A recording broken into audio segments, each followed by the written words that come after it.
the world's top headlines on the hour every hour. This is RT International. A very warm welcome to you.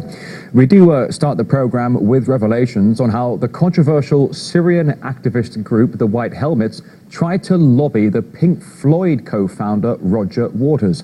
Let's discuss this further. I'm joined by a correspondent, RT's Igor Zhdanov, in the studio right now. Good to see you today. Can you bring us up to speed? I mean, these are being called revelations, and fair enough.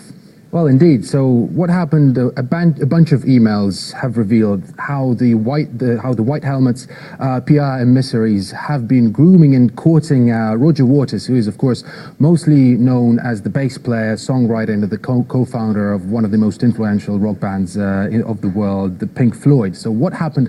A lobbyist group known as the Syria Campaign, they got in touch with Roger Waters and they invited him to a fundraiser. In that email, they went into great detail describing what great the White Helmets are, how they are saving lives, and they invited him even to watch a documentary on the White Helmets, which they called a powerful one. So instead, Roger Waters did his own research, and this is the conclusion that he reached. Have a listen.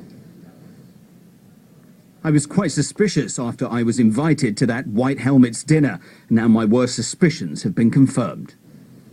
Now, this wasn't the only time the White Helmets have, approached, or the lobbyists have approached Roger Waters, was it? What else can you tell us? Well, no, indeed. Another attempt was made when a French journalist, who himself in another email outlines that he worked with the White Helmets, he in fact asked for stage time. He asked for permission to get on stage together with Roger Waters at one of his gigs and sort of make a case for the White Helmets. He hoped that he could call on the audience of Roger Waters at one of the gigs to support the group that self-brands, self-markets itself as a Syria civil defense group.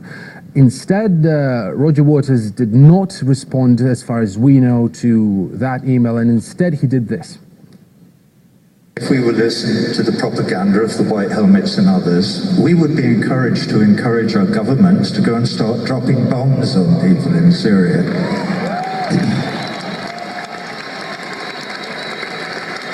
This would be a mistake of monumental proportions. So, as you see, the musician did not stop at that while denouncing the organization. He also called on other celebrities not to endorse the White Helmets, as he believes that they're just a PR machine, a propaganda machine for terrorist groups in Syria. And indeed, while a lot of bands and like the Coldplay and other celebrities have endorsed the White Helmets, the group does indeed have a shady reputation. They themselves claim that they help save lives. They post videos how they take children and other victims, civilian victims, from under the rubble of what they say are Syrian government airstrikes. But they do that. They confine their rescue work only to the zones and areas controlled by anti-Assad forces. So they are very clear in that bias against the government. So the emails, all these revelations that we've been talking about, they come from the emails that Roger Waters himself provided to Max Blumenthal, who is one of RT's contributors. Roger Waters is arguably the first public figure of such scale and weight to speak out against the White Helmets. And Max Blumenthal, who got the emails from Roger Waters, he has more on this. Have a listen.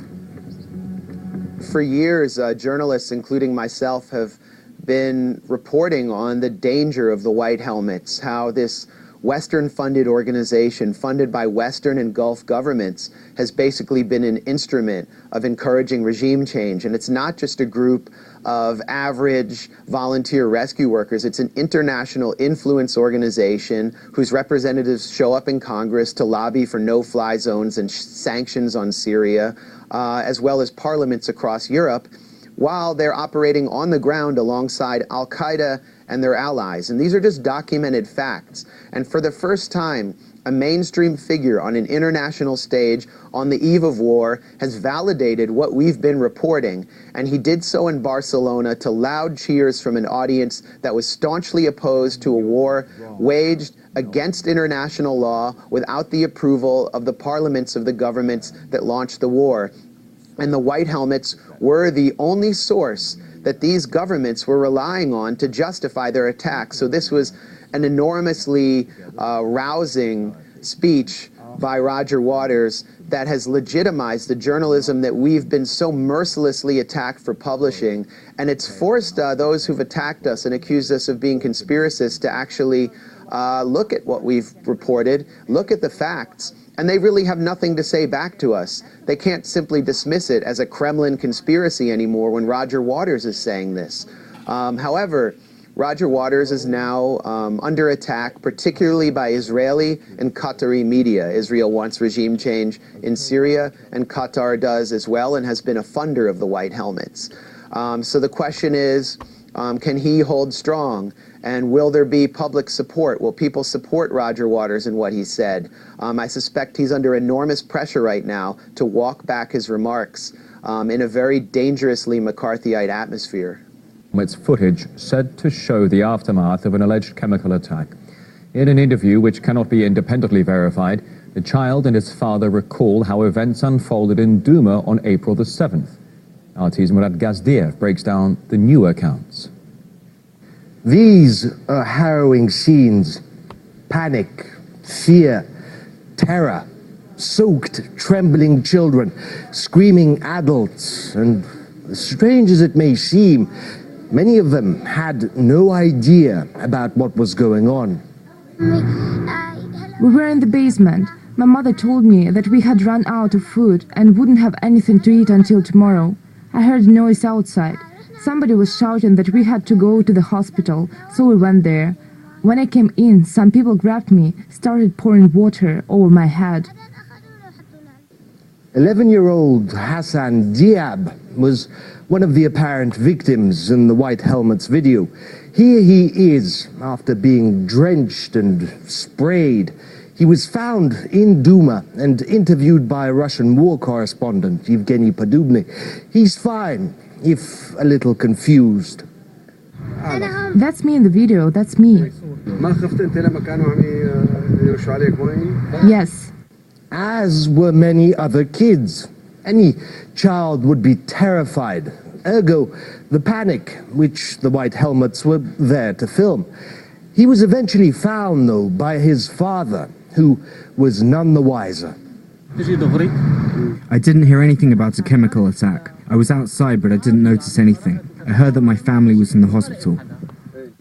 It does make sense. A poisonous gas would be invisible, you'd imagine. Everybody would want to take precautions, especially when you're hungry and they give out food at the hospital. I went to the hospital, walked upstairs and found my wife and children. I asked them what had happened, and they said people outside were shouting about some smell and told them to go to the hospital. At the hospital, they gave dates and cookies to the kids. One of the doctors, who was reportedly on shift at the time, seemed surprised by the sudden influx. Some people come to here and wash people in water, and they said, chemical attack, chemical attack. We didn't see any chemical attack symptoms here.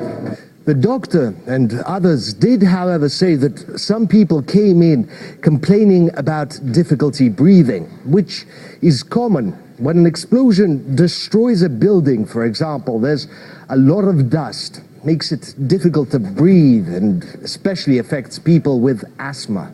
People from the White Helmets told us about the use of chemical weapons, but we saw no sign of that. If chemical weapons were used against those people, our medical staff would have also been affected. Sponsored assassination, including on the territory of the United Kingdom. They keep saying that Russia has a proven record of assassinations, but proven by whom? Our Western partners don't listen to us and don't hear us. They don't need facts. The United States agrees with the UK's assessment that Russia is responsible for the chemical weapons in Salisbury. Whether that is in their direct act or irresponsibly losing control of the agent, which could be worse. The OPCW report has nothing that would help Britain to incriminate Russia. What is more important, the OPCW has confirmed that Novichok can be made in any laboratory with the right equipment. Sexually exploited and refused aid. That's according to a report from Amnesty International. Because they consider me the same as an Islamic State fighter, they will rape and return me. They want to show everyone what they can do to me, to take away my honor. I can't feel comfortable in my tent. I just want a door to lock and walls around me. Each night I say to myself, tonight is the night I'm going to die. The Amnesty report was based on interviews with almost 100 women staying at camps in Iraq. They claim to have been denied access to food, water and healthcare. And according to the organization, militia groups running the camps are preventing the women and their children from returning home. And we asked aid worker Mohammed Sarkal and radio host John Gaunt for their views on how family members of extremists should be dealt with.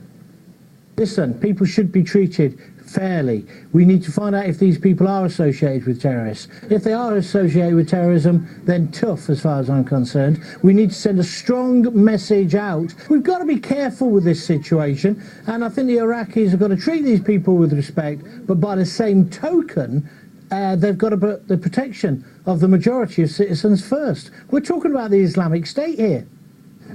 This is just an alarm for us to pay attention of what we're going to do on the post-ISIS. So if Amnesty has, that's what we asked for, John. We asked for the UN to send a transparent, independent team or investigation team to look into making sure those camps, regardless if they had a member of ISIS previously or not, of how we can make sure the cycle of violence does not continue, because those 92 women or the children, tomorrow they're going to take arms against the government that abused them in the camp. So it's not a matter if I'm sorry, they're I going to don't buy into that. as a tool to... They only actually interviewed 96 people. 4 of them said they'd either been raped or had seen rape happening. You've got to be careful. These people are desperate. Of course they don't want to be in these camps. I understand this. But you've got to look at it in its totality. And like I say, I'm not condoning rape. I'm not condoning abuse in any way, shape or form. But the Iraqi government have got to first and foremost protect the rest of the citizens. These people are accused of being associated with the Islamic State. The report stated, perceived those people associated with ISIS. This is not the army. This is an IDP. This is internal displaced camp where people have fled from ISIS to be safe on the camp. This is not being investigated or being questioned by the police. This is how they're being treated. This is how they get treated in the camp. And this kind of camps build another ISIS. And this is what we're concerned about. Good of you to join us for the program here on RT International today. Many more of your worldwide headlines to watch and